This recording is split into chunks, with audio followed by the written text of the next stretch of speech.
நிறைய பணத்தை சம்பாதிக்கணும்னா அதுக்கு வந்து ஒரு அறிவு என்பது விழிப்புணர்வு. அதாவது யாருக்கு கடன் கொடுக்கணும், யாருக்கு கடன் கொடுக்கக்கூடாது, அந்த விழிப்புணர்வுலாம் தேவை. கேட்குறாங்கன்னு சொல்லிவிட்டு நம்மளை வந்து பெருமையாக நினைப்பாங்க. இந்த மாதிரி கேட்ட உடனே கொடுத்துட்டாரு அப்படின்னு 4 பேர்கிட்ட சொல்லி அது மாதிரி நினச்சிட்டு யாருக்கு கொடுக்கணும் அந்த மாதிரி புகழுக்கு ஆசைப்பட்டுக்கிட்டு யாருக்கு கொடுக்கணும் யாருக்கு கொடுக்கக்கூடாது என்கிற அறிவு இல்லாமல் கடன் வாங்கிட்டால் திருப்பி தராதவங்களுக்கெல்லாம் கடனை கொடுத்துட்டு அப்புறம் அவங்க திருப்பி தரமாட்டாங்க.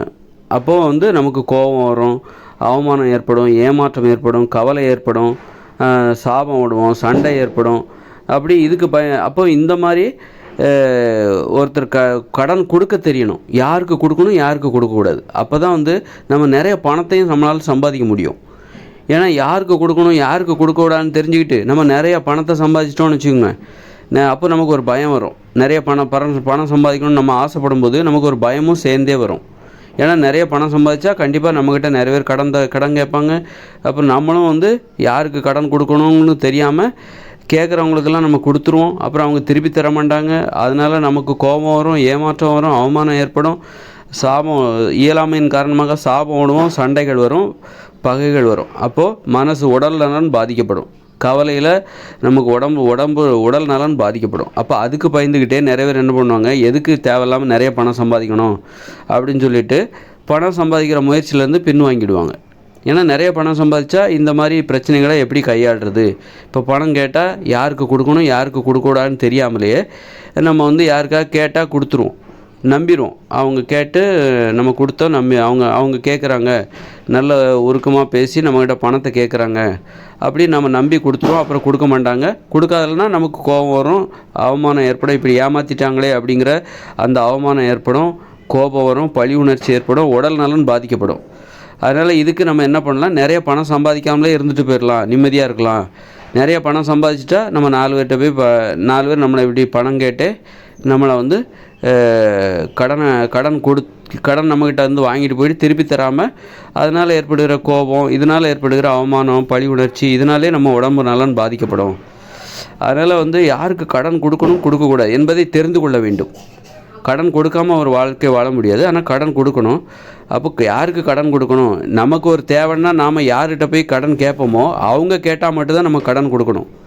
நமக்கு ஒரு பணம் தேவைன்னா நம்ம யார்கிட்ட போய் கேட்க மாட்டோமோ அவங்க கேட்டால் நாம் கொடுக்கக்கூடாது.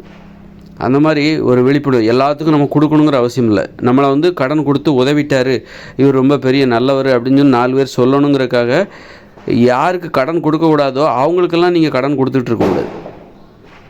அதனால் ரொம்ப விழிப்புணர்வோடு இருக்கணும். விழிப்புணர்வோடு இல்லைன்னா நீங்கள் வந்து நிறைய பணம் சம்பாதிக்க முடியாது. நிறைய பணம் சம்பாதிக்கணும் அப்படின்னா, மேலும் நீங்கள் நிறைய பணம் சம்பாதிக்கணும் அப்படின்னா நீங்கள் வந்து இந்த மாதிரி பணம் சார்ந்த பணத்தை எப்படி கையாள்வது என்பதை தெரிந்து கொள்ள வேண்டும். பணத்தை எப்படி கையாள்வது, அதை எப்படி வந்து டெபாசிட் போட்டு ஃபிக்ஸட் டெபாசிட் போட்டு வைக்கிறது, தொடர் சேமிப்பு திட்டம், அப்புறம் இன்சூரன்ஸ், அப்படி இப்படின்னு பல வகைகள்லையும் அந்த வழிகளையும் தெரிஞ்சுக்கணும்.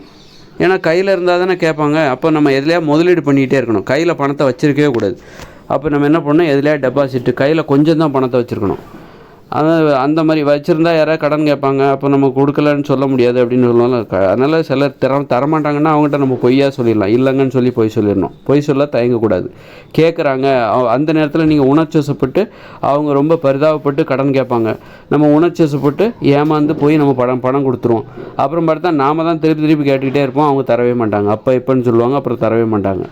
அந்தளவுக்கு விசுவாசமற்றவர்கள் அவங்களெல்லாம் கண்டுபிடிக்க தெரியணும். அப்போது யாரெல்லாம் நல்லவங்க, யார் ஏமாத்துக்காரங்க, இப்படிப்பட்டவங்களாம் தரமாட்டாங்க, இந்த அறிவெல்லாம் நமக்கு இருக்கணும். அந்த அறிவு இல்லைன்னா உங்களால் நிறைய பணம் சம்பாதிக்கவே முடியாது. அப்படி சம்பாதிச்சாலும் அது உங்கள்கிட்ட நிற்காது. அதனால் யாராவது வாங்கிட்டு போயிடுவாங்க, திருடிட்டு போயிடுவாங்க. திருடிட்டுனா இந்த மாதிரி உறவினர்கள் என்கிற முகமுடியை அணிந்து கொண்டு, கடன் தேவை என்கிற அந்த முகமுடியை அணிந்து கொண்டு உங்களிடம் உள்ள பணத்தை கடனாக வாங்கி கொண்டு திருப்பி தர மாட்டார்கள். அதனால் நீங்கள் சம்பாதிச்ச பணம் உங்கள்கிட்ட நிற்காது.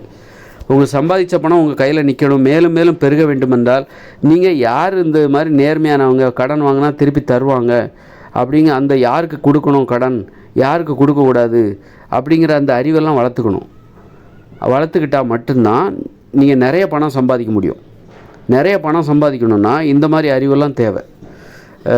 ஒரு பணத்தை கையாளுகிற அந்த அறிவு இருந்தால் மட்டும்தான் பணத்தை மேலும் பெருக்கணும் அப்படிங்கிற அந்த அறிவு அது வேண்டும். அது இல்லாமல் நீங்கள் வந்து வெறும் ஆசையை வச்சுக்கிட்டு மட்டும் பணத்தை சம்பாதிக்க முடியாது என்பதை தெரிந்து கொள்ளுங்கள். அது மாதிரி மற்றவங்கள்ட்ட உள்ள பணத்தை வாங்குறதுல ஆசையாக இருப்பாங்க, ஆர்வமாக இருப்பாங்க. ஆனால் திருப்பி கொடுக்கும்போது கடன் வாங்குறதுல ஆர்வமாக இருப்பாங்க. அடுத்தவங்க பணம் தானே, அதை வாங்குறதுல ஆர்வமாக இருப்பாங்க. திருப்பி கொடுக்குறதுல பார்த்திங்கன்னா அவங்களுக்கு வலிக்கும், ரொம்ப கஷ்டமாக இருக்கும். ஏதோ அவங்க பணத்தை நம்மக்கிட்ட கொடுக்குற மாதிரியும், அதாவது அவங்க கைக்கு போயிட்டாலே அது அவங்க பணம்னு நினச்சிப்பாங்க. நம்ம இன்னொருத்தட்ட வந்து வாங்கின பணம் தானே அப்படின்னு நினைக்க தோணுது. இதை அவங்ககிட்ட வந்துட்டாலே அது அவங்க பணம் அப்படின்னு பார்க்க ஆரம்பிச்சிருவாங்க. இது அடுத்தவங்ககிட்டேருந்து வாங்கின பணம் தான், நம்ம திருப்பி கொடுக்கணும். அப்போது அந்த மாதிரி ஒரு திருப்பி கொடுக்கணுன்னாலே அதுக்கு ஒரு தைரியம் வேணும். இந்த பலவீனம் இருக்கிற பணத்தை பார்த்தோன்னே அந்த பலவீனமான மனநிலை. ஒரு திருடர்கள் பாருங்கள், அடுத்த வீட்டில் உள்ள பொருளை அதுக்கு மேலே ஆசைப்பட்டு தானே போய் திருடுறாங்க. அடுத்தவங்க வீட்டில் உள்ள பொருளையே அவங்க திருடுறாங்க. அப்படின்னா அந்த திருடர்கள் தங்களிடம் உள்ள பணத்தை எப்படி நினைப்பாங்க? அப்போது ஒருத்தர் கடன், இப்போ வந்து பார்த்திங்கன்னா ஒருத்தர் வந்து இன்னொரு வீட்டில் உள்ள பணத்தை பார்க்கும்போது அதை போய் எடுத்து தனதாக்கி கொள்ள வேண்டும் என்று நினைக்கிறார்கள். இன்னொரு அவங்க வீட்டில் கஷ்டப்பட்டு அவங்க சேர்த்து வச்சுருக்காங்க. அந்த பணத்தை இந்த திருடர்கள் என்ன நினைக்கிறாங்கன்னா, அதை வந்து அவங்களுக்கு தெரியாமல் பூட்டை உடைச்சி கதவில் அந்த பூட்டை உடைச்சி கதவை திறந்து உள்ளே இருக்கிற பீரோவெல்லாம் உடைச்சி அந்த பணத்தை தனதாக்கி கொள்ள வேண்டும். யாராவது குறுக்க வந்தாங்கன்னா, அந்த வீட்டில் யாராவது குறுக்க வந்தாங்கன்னா அவங்கள அடித்து போட்டு அல்லது கொலை பண்ணி அந்த வீட்டில் உள்ள பணத்தை எடுத்துக்கொள்வதில் அவ்வளோ வெறி பிடிச்சி போயிருக்காங்க. அடுத்தவங்க பணத்தை சொந்தமாக்கி கொள்வதில் அவ்வளோ வெறி. அப்படி இருக்கும்போது இந்த மாதிரி மனநிலை உடையவர்கள் நம்ம உறவினர்களாகவும் இருப்பாங்க, நண்பர்களாகவும் இருப்பாங்க. அவங்க என்ன பண்ணுவாங்க, கடனாக நம்மக்கிட்ட பணத்தை வாங்குவாங்க. கடன் கேட்குற மாதிரி நம்மக்கிட்ட உள்ள பணத்தை கேட்பாங்க. திருடுறது, அதாவது ஒரு நுட்பமான திருட்டு. கடன் வேணும் எனக்கு இந்த மாதிரி கஷ்டம், இந்த மாதிரி எனக்கு கடன் வேணும், ஒரு 10,000 கொடு, 20,000 கொடு, 1,00,000 கொடுன்னு நம்மக்கிட்ட கடன் கேட்பாங்க. வந்ததுக்கப்புறம் அந்த பணத்தை என்ன நினைப்பாங்க, அது வந்து நம்ம கடனாக வாங்கிய பணம்னு நினைக்க மாட்டாங்க. தாங்கிட்ட வந்துட்டாலே அது தனதுன்னு நினைப்பாங்க. எப்படி திருடர்கள் வந்து அடுத்த வீட்டில் உள்ள பணத்தை போய் அதை தனதாக்கி கொள்ளணும்னு நினைக்கிறாங்க பார்த்தீங்களா? அப்போ தனதாக்கி கொண்ட பிறகு அது தன்னுடைய பணம் தான் அந்த திருடங்க நினைப்பாங்க. இன்னொரு வீட்டில் போய் நம்ம கொள்ளையடித்தோம் திருடணும்னு நினைக்க மாட்டாங்க. தான் கைக்கு வந்துட்டாலே அது தனதுன்னு தான் நினைப்பாங்க திருடர்கள். அதே மாதிரி தான் நம்மக்கிட்ட இருக்கிற அந்த உறவினர்கள், நண்பர்கள், இவர்களிடம் உள்ள நிறைய பேர் என்ன பண்ணுவாங்கன்னா, ஒரு கடனாக பணத்தை வாங்கிட்ட உடனே தான் கைக்கு வந்த உடனே அது தனதுன்னு நினச்சிப்பாங்க. இன்னொருத்தர்கிட்ட உள்ள பணத்தை வந்து கடன்கிற பேரில் இவங்க வந்து கேட்டு ஏமாற்றி வாங்கிடுவாங்க. அவங்ககிட்ட இருக்கிற பணத்தை தனதாக்கி கொள்ள வேண்டும். அதனால் நம்ம எப்படி போய் கேட்கலாம், கடன் சொல்லி கேட்டு தனதாக்கி கொள்ள வேண்டும். தாங்கிட்ட வந்த உடனே அது தன்னுடைய பணம்னு நினச்சிக்கிட்டு அப்புறம் அது திருப்பி கொடுக்க மாட்டாங்க. அதனால் வந்து திருப்பி கொடுக்கணுன்னால அப்போது வந்து அடுத்தவங்க பணம் அது நம்ம திருப்பி கொடுக்கணும் அப்படிப்பட்ட அறிவுலாம் வந்து ஒரு மன உறுதி உடையவர்கள் அவர்களுக்கு தான் வரும். ஒரு தைரியமாக நேர்மையாக இருக்கிறவங்களுக்கு தான் வாங்கின கடனை திருப்பி கொடுக்க முடியும். இந்த கோழைகள், பலவீனமானவர்கள் இருக்காங்கள்ல, பணத்தை பார்த்தோன்னே தடுமாறுகிறவர்கள், நிலை தடுமாறுகிறவர்கள், நேர்மை மறப்பவர்கள், விசுவாசம் நந்தி மறப்பவர்கள், இவங்கெல்லாம் வந்து ரொம்ப பலவீனமானவங்க, கோழைகள்.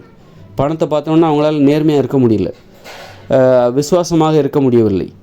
அப்போ அதனால் பணத்தை திருப்பி கொடுக்கணும் அப்படின்னா அதுக்கு ஒரு தைரியம் வேணும், அதுக்கு ஒரு மன உறுதி வேணும். உறுதியானவர்கள் தான் வாங்கிய கடனை திருப்பி கொடுப்பார்கள்.